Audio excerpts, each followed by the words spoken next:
What is up, all my hope healers and hope dealers? Welcome to my YouTube channel, my PhD, my prison history diploma. My name's Kim, and I did 10 years and 8 months in Florida Department of Corrections, and I've been out for over 15 years now. Yes, raise the roof on that. I'm so happy to have freedom of the mind, freedom of the body, freedom of the spirit. Freedom is our birthright. So I want to do a video about, and I'm going to do a series about this, but the first one I'm going to do a video about is people, notorious criminals that I did time with. And I'm going to start with one of the most notorious, Griselda Blanco, the Cocaine Godmother from Medellin, Colombia. But before I get started, there's two things I want to say. One, if you are on Reddit, there is a subreddit called Prison Reception Center.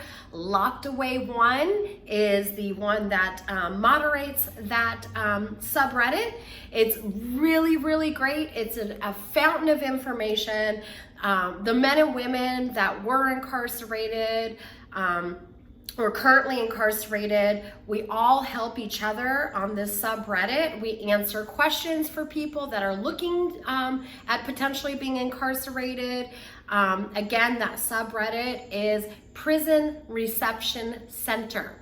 The second thing I want to put out there is my thoughts and my heart actually goes out to a high school football team that cannot finish out the year due to health issues. It's at a place called Bellevue High School. The athletic director, Jim Hicks, actually said that he is pulling the team due to health issues. They cannot finish out the season. My heart goes out to you guys, and you know, we can take a wild guess why this potentially could be happening, why high school students are not healthy enough, but I don't want to guess. And my thoughts and my prayers go out to this high school, and there are many others that I have a feeling are going to come out behind them. Y'all come up with your own thoughts on this, but you know, again, prayers. Also, real quick, Jesse, I'm still praying for you. I know that you had left rehab after 10 days, and I pray that you come back to rehab and get that moment of clarity again. I know you want it, and it's gonna happen. It's gonna happen. You are gonna get clean and sober, my friend. It is on the way. So I wanted to do this video about doing time with Griselda Blanco. Yes, the cocaine godmother who was worth billions.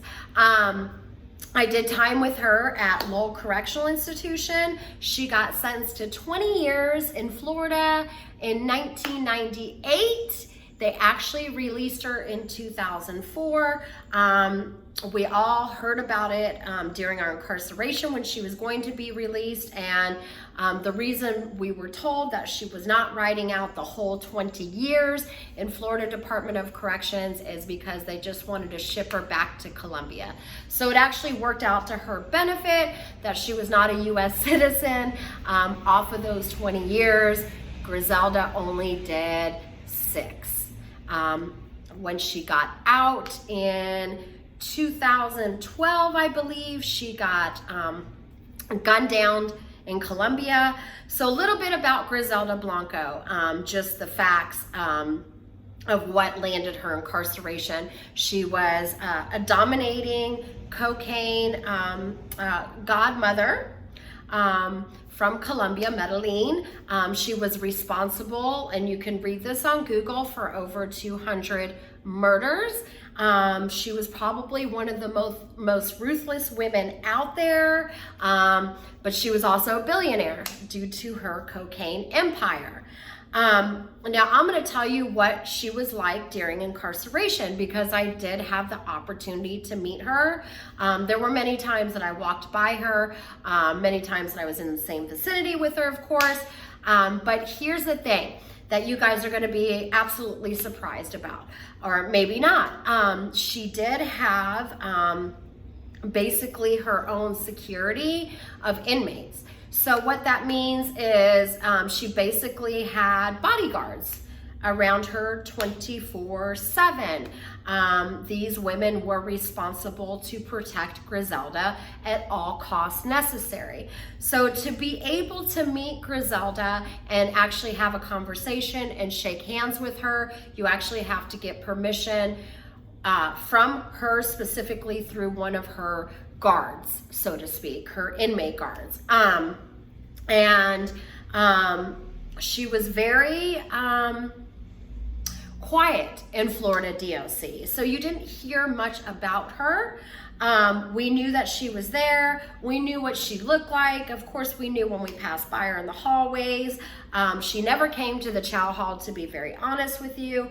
Again, this was at Lowell Correctional Institution. We heard that she ate quite well. We all heard that she not only ate quite well, but the team that was protecting her ate quite well. And you know, from what I understood and from what the rumor mill, and a lot of the rumors in prison were very true, y'all. You know, we used to call it inmate.com. We were on top of our game as far as knowing what everybody was doing. It was our job to know what everybody was doing. So we knew that she was paying officers a very pretty penny to make sure that she ate very well in there. We also knew that she was paying her bodyguards, her inmate bodyguards, quite well as well, to be able to protect her during incarceration. I didn't hear any rumors that anybody wanted to hurt her, but you know, I mean, she was probably somebody that was sought after, you know? I mean, I didn't hear anything about anybody wanting to hurt her, but obviously it made her feel better to have that protection around her. Like I said, she was very quiet in there. She didn't disturb anybody. You really did not hear much about her except for the fact that she was at Lowell. I had a girlfriend who was Colombian, not a girlfriend in a romantic way, a friend, who was one of her bodyguards actually, and I asked this person for permission to meet her and shake her hand. It's just something I wanted to do, y'all. She was a legend. So my friend actually got me to be able to meet Griselda Blanco. And I was absolutely, now like I said, I passed by her on the yard, I passed by her in the hallways, you know, in prison, but I just really, you know, it's a very quick and fast, you know, it's not something like I didn't stare at her or, you know, go up to her or anything, because we all kind of knew it was an unspoken rule not to approach her. So my friend got me the ability to shake her hand and meet her. And something that absolutely blew me away, my friend brings me over to meet her, we shake hands, is the fact of how short she was. Y'all, I'm 5'4", she was shorter than me, way shorter than me. And, you know, I basically had to look down to meet her eye to eye. Now, we shook hands. You know, I said mucho gusto, and she said mucho gusto también. And that was basically the extent of the conversation. And I told my friend, thank you. I do remember looking at her in her eyes. She did have some very small eyes. They were kind of like, you know, her eyes were very void of any emotion, to be very honest with you. It was almost like looking into, you know, something that was lifeless. She just was super short and did meet my eye contact, but it wasn't, I just didn't feel warm fuzzies when I met her, I guess is the best way to explain it. You know, but for me, it was a big deal to have met her. And in hindsight, I probably should have asked for an autograph because I had no idea that she was going to get her life taken.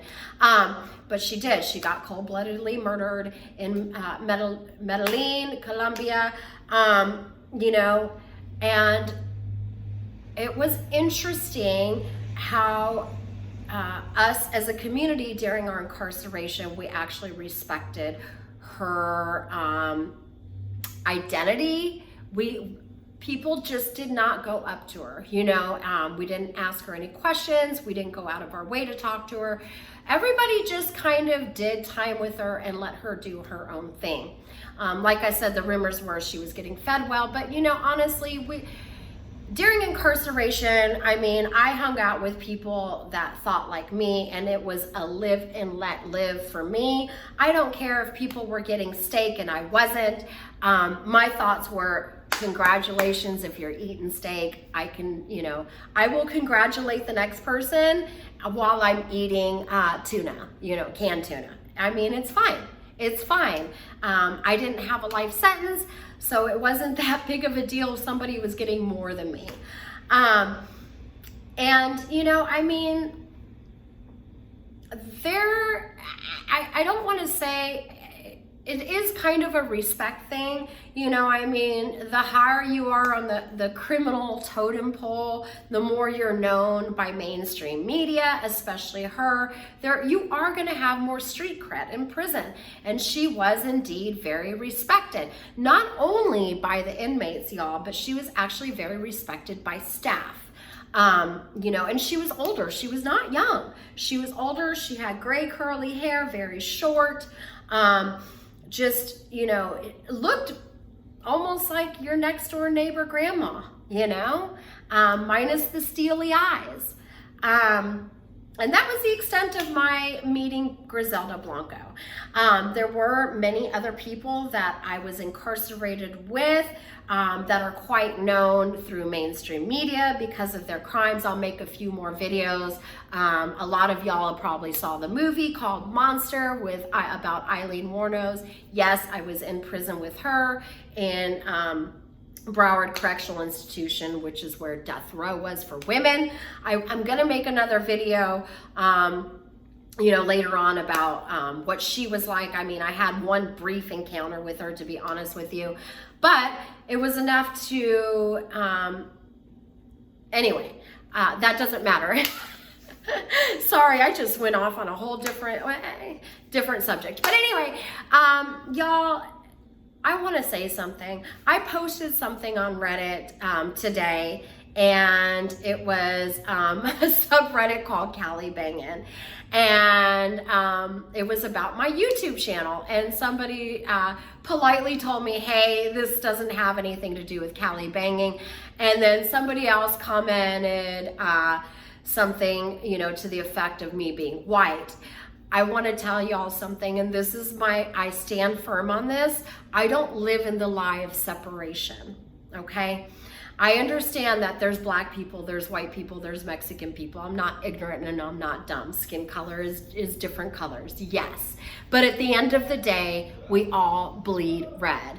And at the end of the day, if we're fighting each other and we're not paying attention to how us collectively are getting wronged, and instead we're taking the time out to be petty with each other and not taking a look at the bigger picture of what's happening in our society today that's pitting us against each other, then we're not living in our full truth.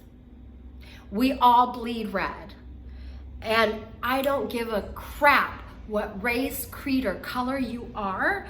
I love you for who you are, and I stand united with each and every person who is living their best life, doing their best to support their family and love their children and make a living. I don't care what color you are or where you came from. Freedom is our birthright. And at the end of the day, love will conquer what is happening today with our government. I'm just going to be honest with you. I don't agree with the government. Our Declaration of Independence says that we absolutely, as the people, have a right to claim that our government is not doing us right and take it from there. It is our right to live life of liberty, pursuit of happiness. And that's what I believe we need to come together to do, is live our life and pursue happiness. And freedom is our birthright. I'm gonna keep nailing that down. Hope healers and hope dealers, freedom is our birthright. And something, again, that I'm gonna keep nailing down is I don't live in separation from people. I don't care where you came from. We all deserve to live free and united. We need to stand firm on the fact that freedom is our birthright. I believe in you and I believe in us as a whole.